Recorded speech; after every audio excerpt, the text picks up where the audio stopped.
guys, Gaming Off the Grid here. We are at Peace Tree Brewery in Knoxville, Iowa, and today we want to talk about 5 games that we definitively remember being like, okay, things just got different. These games are game changers, and some of them defined a genre. What are we drinking today? We're drinking 4 White Wheat by Peace Tree. All right, you know the drill. Make sure you hit that subscribe button and ring that bell icon so you never miss an upload. And sit back, relax, pour yourself a beer if you care to, and stay tuned to this episode of Gaming Off the Grid.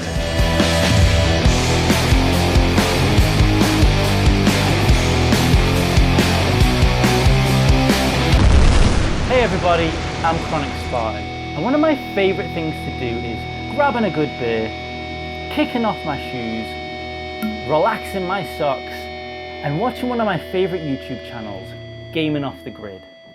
Cheers.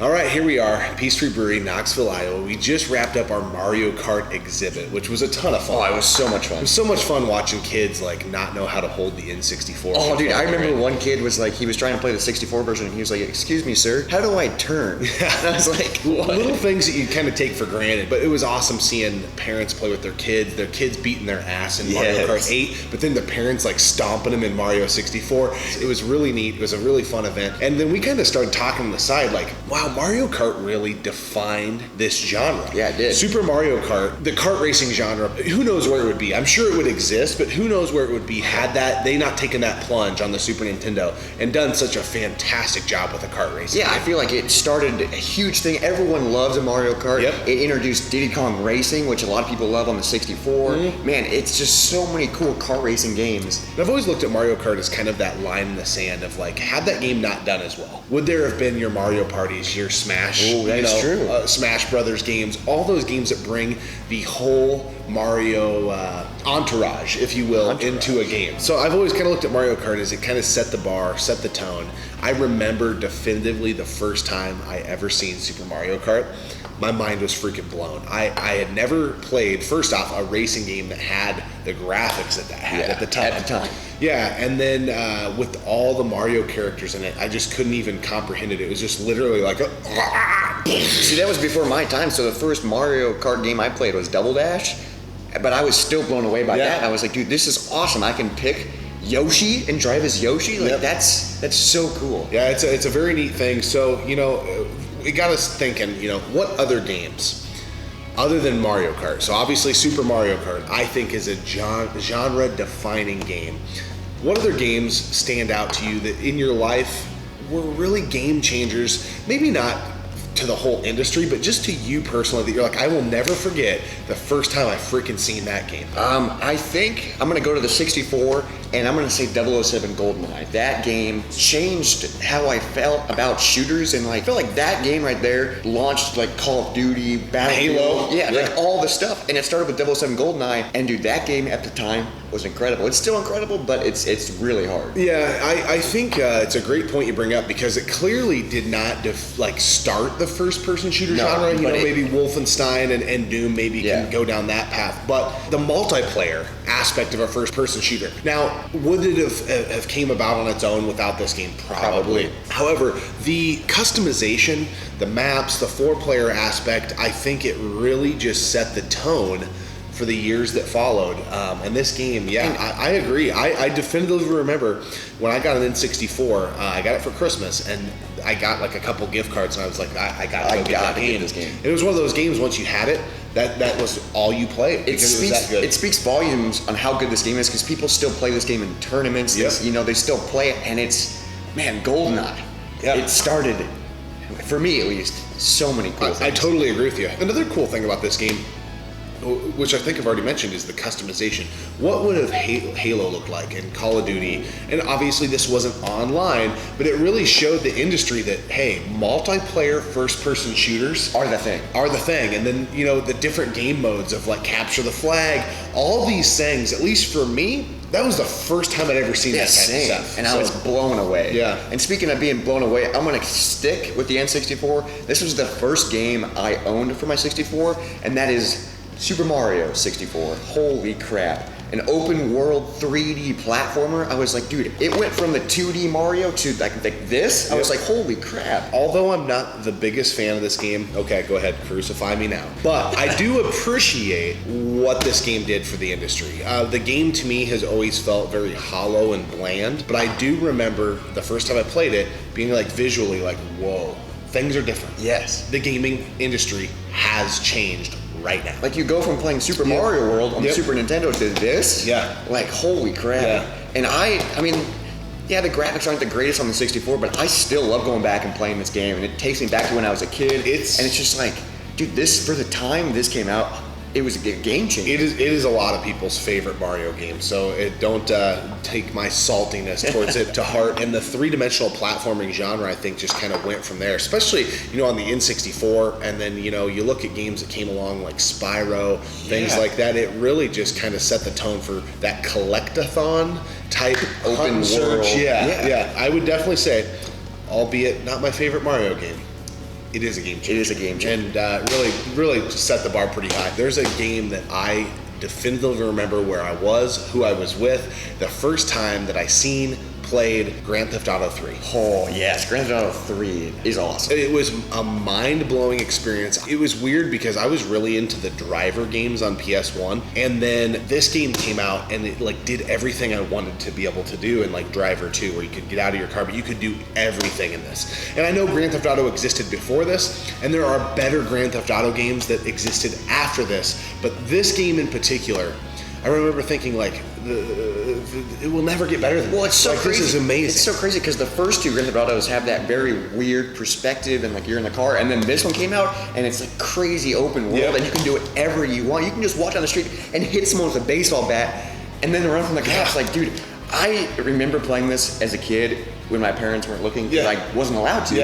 And I just wouldn't. I don't think I ever played a single mission in this game, but I spent hours just doing whatever I wanted. I remember putting the cheat codes in, getting the tanks, and I was like, dude, this is such a fantastic game. And I feel like it started that open world violence genre. Sandbox style. Yeah, the sandbox. And a lot of other games went this route. Yes. Maybe not with the violence and stuff, but where it wasn't a linear storyline, where it was just obtuse. You could do this mission, that mission. And you don't have to do the missions. You can just play it. My favorite Grand Theft Auto is probably 5, but man, this one will always hold a special place in my heart. Mine is probably Vice City, but this game, every time I see this cover, I am just like, man, I definitively remember when this game came out. And it was definitely a unique time in gaming where it felt like anything was possible.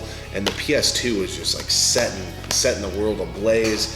I remember this game in Metal Gear Solid 2 just being like, what? This is real? These are the games now? It was unbelievable. So, cheers for Grand Theft Auto 3. And we have one more game we want to talk about, but let's talk about this beer first. Yeah, so the 4 Wide Wheat. So they brewed this beer for the Knoxville Nationals, which is a big racing thing. I don't know much about racing. I know they drive fast and turn left sometimes. It's a big deal in Knoxville, Iowa, and it's a big deal to the brewery, where this town becomes just, invaded by all these racing fans. Chaos, people everywhere, people in the streets. But they brewed this beer to be a simple, easy drinking beer that was also enjoyed by the craft beer scene, which these guys make they're very experimental with their beers, I would say.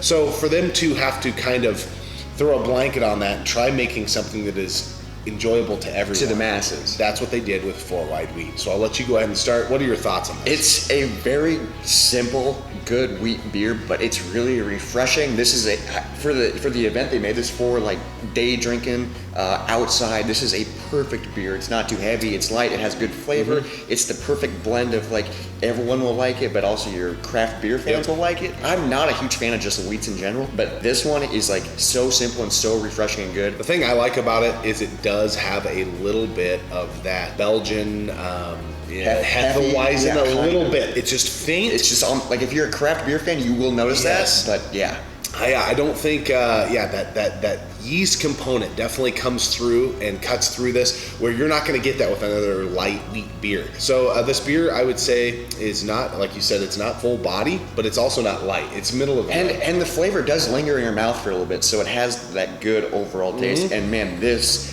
is a perfect beer to drink on a hot summer day. Yeah, I would say the 4 Wide Wheat is a home run. It's one of those great brews that can make everyone happy. Yes, which is pretty hard to do. Yeah. I'm enjoying it. Now let's move on to our last game. And I kind of want to get modern with this game. So just hold out and wait. You said last game? Oh, is that foreshadowing for The Last of Us? Oh my gosh. So this game, I felt like just changed how Sony did things. Yep. It was a Sony PlayStation exclusive, and once this game, Last of Us, came out, every game after that like followed the structure. It was like the new standard. The way it was cinematic, the way the acting was, the story, the way you fell for the characters, man, it was such a fantastic game, and it definitely affected and changed things. It totally did. And I love that you brought up the Sony exclusives, because that's kind of slowly became a little bit of a rub for me.